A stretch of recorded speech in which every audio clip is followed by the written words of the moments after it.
Security. I want this absolute trash out of my boutique right this second. We do not cater to people who look like they just crawled out of a city dumpster.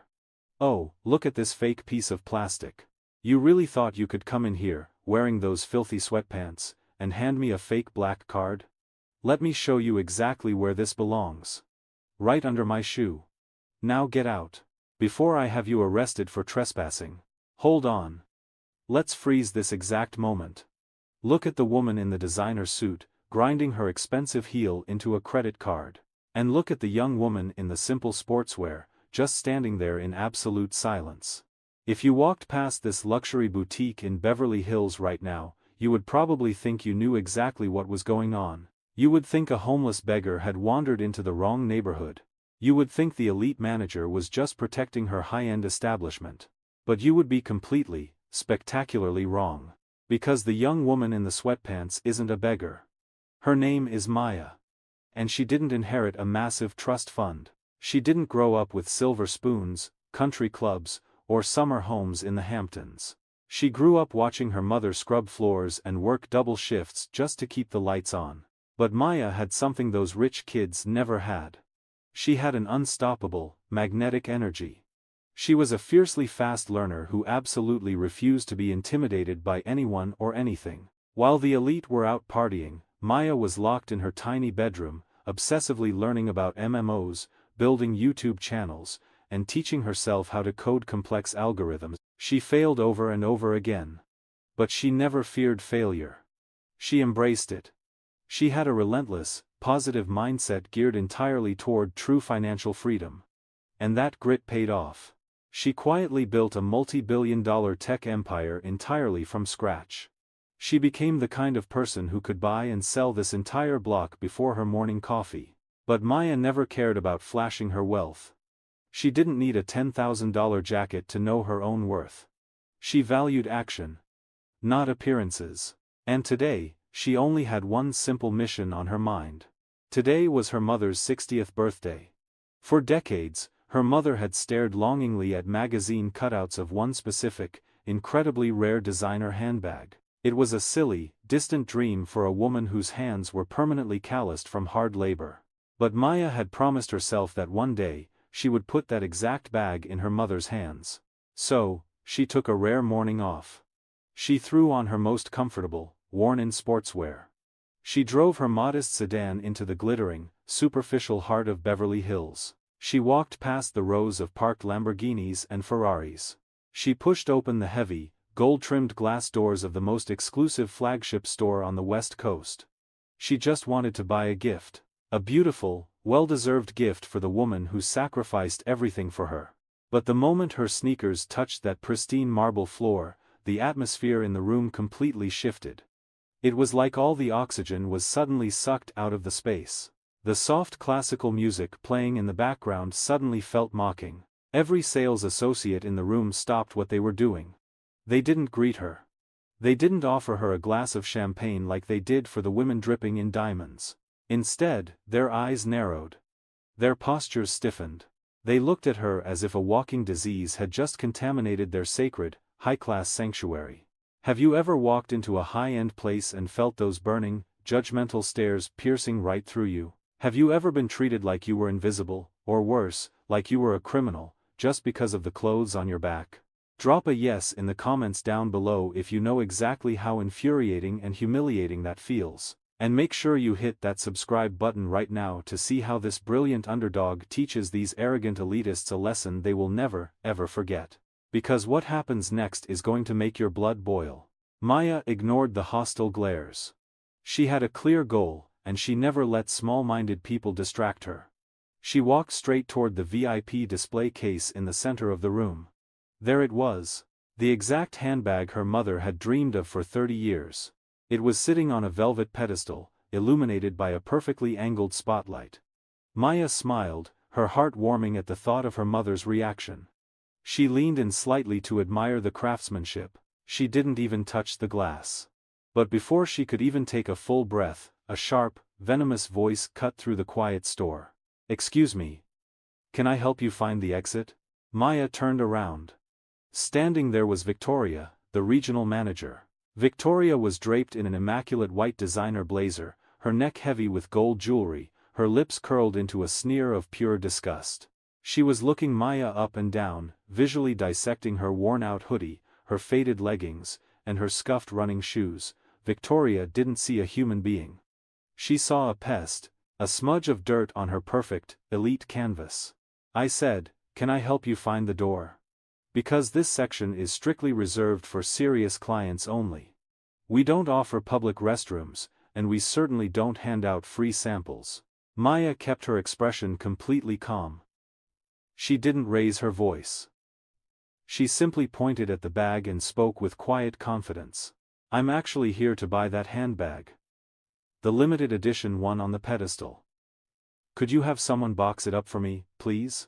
Victoria stared at her for a second. Then, she let out a loud, harsh laugh that echoed across the marble room. Several other wealthy customers turned their heads, their lips twitching with amused, condescending smiles. "Oh, you want to buy it? That's adorable. Do you have any earthly idea how much that piece costs? That bag is worth more than whatever miserable shack you sleep in. It costs more than your entire bloodline will make in a lifetime. So why don't you do us all a favor, turn around, and walk your broke, pathetic self out of my store before I call the police." Maya's eyes darkened, but she still didn't snap. She had faced investors much more intimidating than this insecure manager. She knew that true power didn't need to scream. She just stood her ground, radiating a quiet, dangerous energy. "I am a paying customer. I have the money right here. I'd like to make the purchase now." Victoria's fake smile vanished instantly, replaced by a look of absolute, unhinged fury. She snapped her fingers aggressively in the air. "Sarah, get over here right now." A young, nervous girl in a slightly oversized trainee uniform came rushing out from the back room. Sarah looked terrified, clutching a polishing cloth in her hands. "Yes, Miss Victoria?" Victoria pointed a perfectly manicured, trembling finger right at Maya's chest. "Watch this creature. Watch her hands. Watch her pockets. If she so much as breathes on one of our products, I want her tackled to the ground. I'm going to call mall security.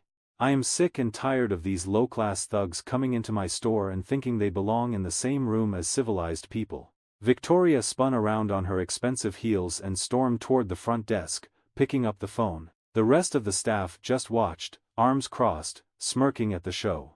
The wealthy customers whispered behind their manicured hands, shaking their heads in disgust at Maya. No one stepped in. No one said a word in her defense. They all silently agreed that Maya didn't belong in their world. But Sarah, the young trainee, didn't cross her arms. Sarah looked at Maya's calm, tired eyes, and then looked down at her simple sneakers. Sarah's own hands were rough from working 2 jobs to pay her college tuition. She knew what it was like to be judged. She knew what it was like to be treated like garbage by people with too much money and zero empathy. Taking a deep breath, Sarah nervously stepped out of the corner. She ignored Victoria's strict orders. Instead, she walked over to the complimentary refreshment cart. Her hands were shaking, terrified of losing the job she desperately needed. But her conscience wouldn't let her stand by and watch a human being be humiliated like this. Sarah poured a glass of sparkling water, placed a fresh lemon wedge on the rim, and carefully carried it over to Maya. "Here you go, ma'am," Sarah said, her voice barely above a whisper but laced with genuine warmth. "Please take your time looking around. If you need me to open the case so you can see the stitching up close, just let me know." Maya looked at the trembling young girl and offered a soft, appreciative smile. It was the first ounce of basic human decency she had received since walking through those doors. "Thank you, Sarah, that's very kind of you." But before Maya could even take a sip of her water, the sharp clicking of Victoria's heels echoed rapidly across the floor. Victoria stormed over, her face flushed with pure, unadulterated rage. She didn't even acknowledge Maya this time. She grabbed Sarah roughly by the upper arm, her manicured nails digging into the trainee's uniform, and practically dragged the poor girl behind a massive marble display pillar. Maya stood there, listening to the harsh, vicious whispers echoing off the walls. "What is wrong with you?" Victoria hissed, though she was entirely loud enough for half the store to hear. "Are you deaf? I told you to watch her, not serve her." We do not waste our premium sparkling water on street trash. But Miss Victoria, Sarah stammered, tears welling up in her eyes. She's a customer. We're supposed to treat everyone with respect. She is not a customer. Victoria interrupted, her voice dripping with venom. Look at her. She probably hopped the turnstile on the subway just to get to this zip code. You are embarrassing this brand, Sarah. One more stunt like this, and you are fired. Do you understand me? Fired. Good luck paying for your little community college classes then. Maya's grip on the glass tightened. She didn't care when Victoria insulted her.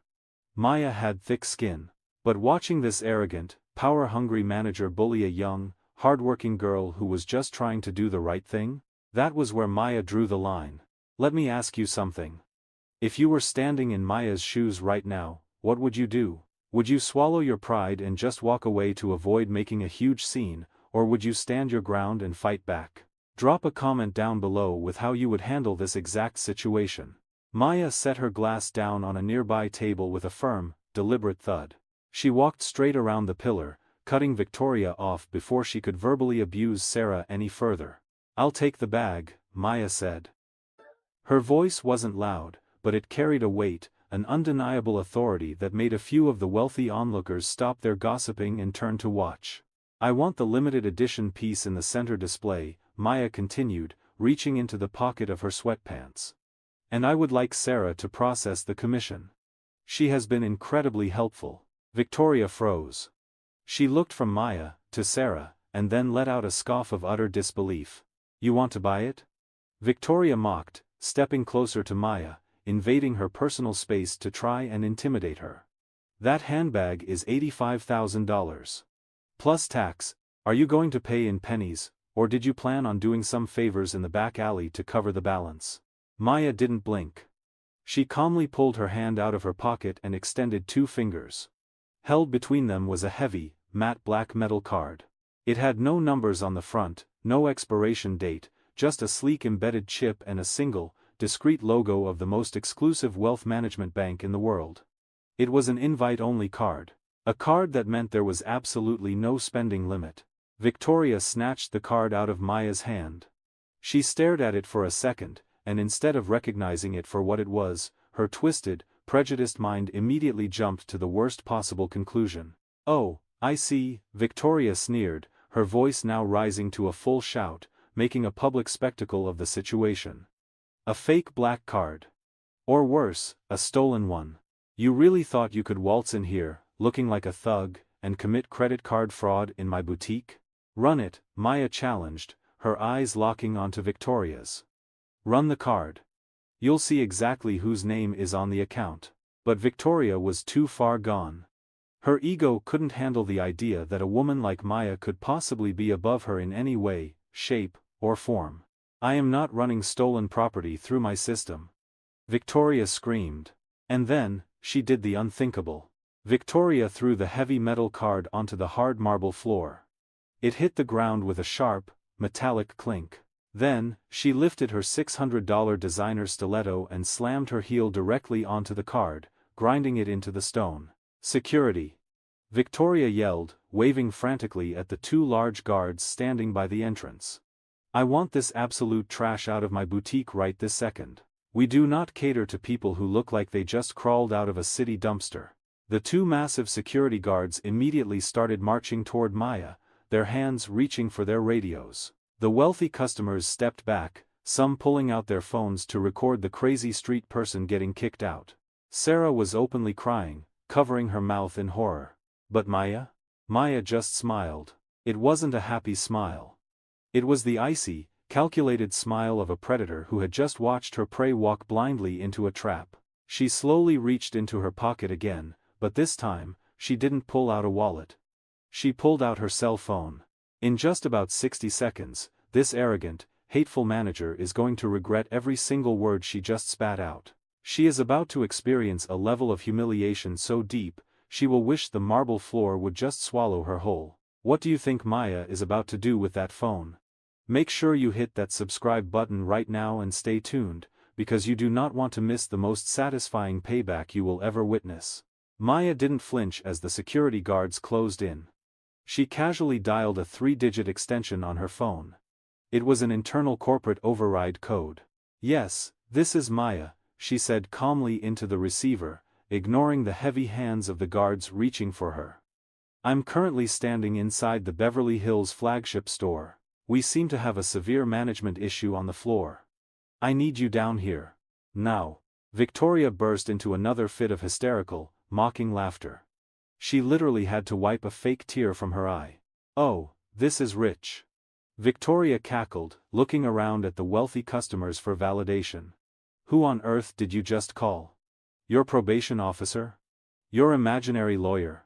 Security, stop wasting time and drag her out of here before she starts begging the clients for spare change." One of the massive guards stepped forward and aggressively grabbed Maya's shoulder. "All right, lady, party's over. Let's go." But before the guard could even pull her an inch toward the door, the heavy glass entrance of the boutique absolutely exploded open. In sprinted Richard Davis. He was the executive vice president of North American retail for the entire luxury conglomerate. The man usually walked with an air of untouchable arrogance, but right now, he was sprinting. He was sweating through his $5,000 tailored suit, entirely out of breath, looking like he just ran a marathon in dress shoes. He shoved past a very confused billionaire client, practically knocked over a mannequin, and skidded to a halt right in the center of the room. Victoria's smug smile instantly dropped. She immediately went into full corporate suck-up mode. "Mr. Davis." She gasped, hastily fixing her hair and straightening her designer blazer. "Sir, what an unexpected honor. I am so sorry about this disturbance. This street person just wandered in and started harassing my staff. I'm having security remove her right now. I promise this isn't reflective of our usual standards." Richard Davis didn't even look at Victoria. He didn't even acknowledge her existence. He walked straight up to Maya. The security guard, realizing something was very wrong, quickly pulled his hand away from Maya's shoulder as if he had just touched a hot stove. Richard stopped. He swallowed hard, his hands physically shaking. And right there, in front of the entire store, the highest-ranking executive on the West Coast bowed. A deep, respectful, 90-degree bow.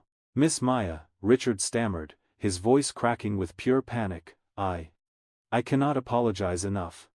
I am so profoundly sorry. If I had known you were coming to inspect the properties today, I would have cleared the entire schedule." The entire store went dead silent. You could literally hear a pin drop on that marble floor. Victoria just stood there, her mouth hanging wide open like a fish out of water. Her brain completely short-circuited. "Sir?" Victoria whispered, her voice trembling. What are you doing?" "Inspect the properties. She's a nobody. She handed me a fake black card." Richard finally turned to look at Victoria. And the look in his eyes was pure, unadulterated terror mixed with rage. "A fake card?" Richard yelled, his voice booming through the silent store, making everyone jump. "Are you out of your mind, Victoria? Do you have any earthly idea who you are talking to?" He gestured frantically toward Maya, who was just standing there, looking completely unfazed. "This is Maya," Richard announced to the entire room. "As of 2 hours ago, she just signed a $3 billion acquisition deal. She is the new majority shareholder of our entire global conglomerate. She literally owns the building you are standing in. She owns the clothes on your back. She owns this entire brand." The color completely drained from Victoria's face. She looked like she just saw a ghost. Her knees actually buckled, and she had to grab the edge of the glass display case just to keep from collapsing onto the floor. The wealthy customers who were laughing just a minute ago were now staring at Maya in absolute shock, desperately trying to avoid eye contact with the billionaire they just treated like garbage. Victoria started hyperventilating. She looked down at the black metal card she just stomped on. The card with no limit. The card that belonged to her new boss. "Miss Maya." I didn't know," Victoria stuttered, tears of sheer panic streaming down her face, ruining her perfect makeup. "I swear, if I had known who you were. I was just trying to protect the brand's image. Please, you have to understand." Maya finally spoke. Her voice was calm, cold, and razor-sharp. "Protect the brand? Maya asked, stepping closer to the trembling manager. You didn't protect anything, Victoria, you profiled me.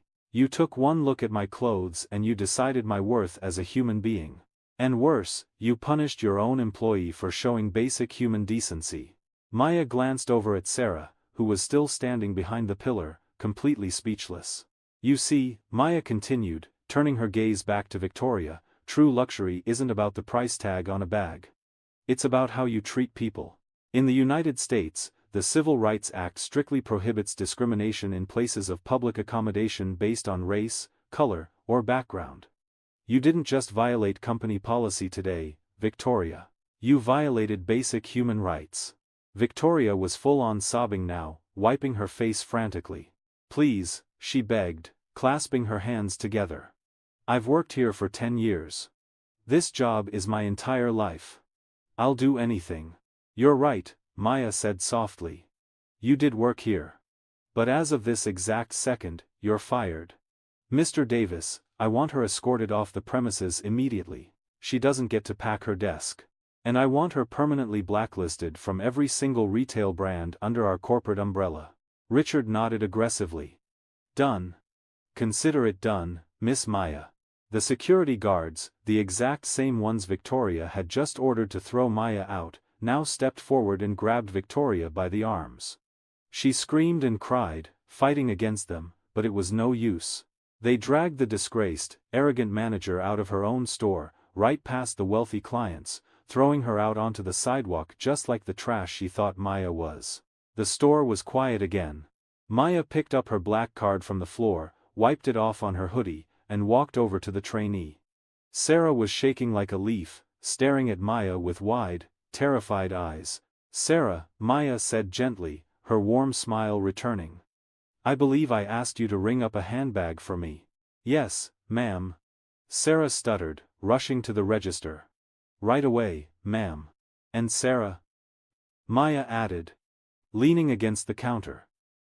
Since we currently have an opening for a regional branch manager, how would you feel about taking the job? I think this store could use some actual leadership. Sarah burst into happy tears, nodding frantically. Maya just smiled, paid for the bag, and walked out of the store to go celebrate her mother's birthday, leaving a room full of arrogant elitists completely rethinking their entire lives. When Victoria threw that black card on the ground and ordered security to drag Maya out, dozens of wealthy, privileged customers stood right there and watched. They smirked. They whispered. But not a single one of them stepped in to stop it. If you were standing in that store today, watching an innocent girl get humiliated just for what she was wearing, would you have found the courage to speak up and defend her? Or would you have stayed silent, too afraid of looking bad in front of the Beverly Hills elite? Look deep down and tell me the truth. Drop your honest answer in the comments right now. And if you believe that arrogance and cruelty will always get what's coming to them, hit that subscribe button immediately. We'll see you in the next story of Ultimate Payback.